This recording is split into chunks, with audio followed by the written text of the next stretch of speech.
കൊച്ചി എളമകരയിൽ അമിത വേഗത്തിലെത്തിയ കാറിടിച്ച് ശുചീകരണ തൊഴിലാളിക്ക് പരിക്കേറ്റു.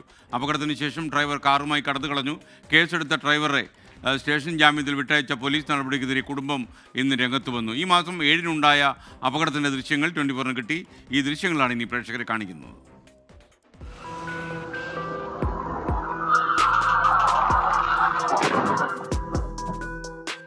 ഈ മാസം 7-ാം തീയതി പുലർച്ചെ 3 മണിക്ക് ഭർത്താവ് മാരിയപ്പനോടൊപ്പം നിഷ മാലിന്യമെടുക്കാൻ ഉന്തുവണ്ടിയുമായി പോകുന്നതിനിടെയാണ് അമിത വേഗത്തിലെത്തിയ കാർ വന്നിടിക്കുന്നത്.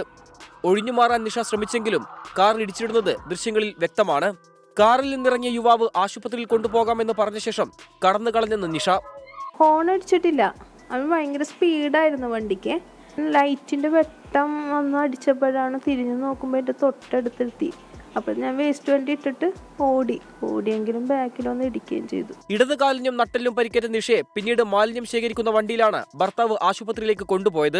ആശുപത്രിയിൽ നിന്ന് നോർത്ത് പോലീസിനെ വിവരമറിയിച്ചെങ്കിലും പോലീസ് നിഷയുടെ മൊഴിയെടുക്കാൻ എത്തിയില്ലെന്നാണ് പരാതി. പ്രതിയായ ഡ്രൈവറെ പോലീസ് വിളിച്ചു വരുത്തി സ്റ്റേഷൻ ജാമ്യത്തിൽ വിട്ടയച്ചു. പരാതി ഞാൻ കൊടുത്തിട്ട് ഒന്ന് ഹോസ്പിറ്റലിൽ വന്നിട്ട് ഇത് അന്വേഷിക്കുകയോ വൈഫിന്റെ മൊഴിയെടുക്കുകയോ പിടിക്കുകയോ ഒന്നും ചെയ്തില്ല. കൊച്ചി കോർപ്പറേഷന് കീഴിൽ താൽക്കാലിക ശുചീകരണ തൊഴിലാളിയായ നിഷയ്ക്ക് അപകടത്തിൽ മതിയായ നഷ്ടപരിഹാരം പോലും ഇതുവരെ ലഭിച്ചിട്ടില്ല.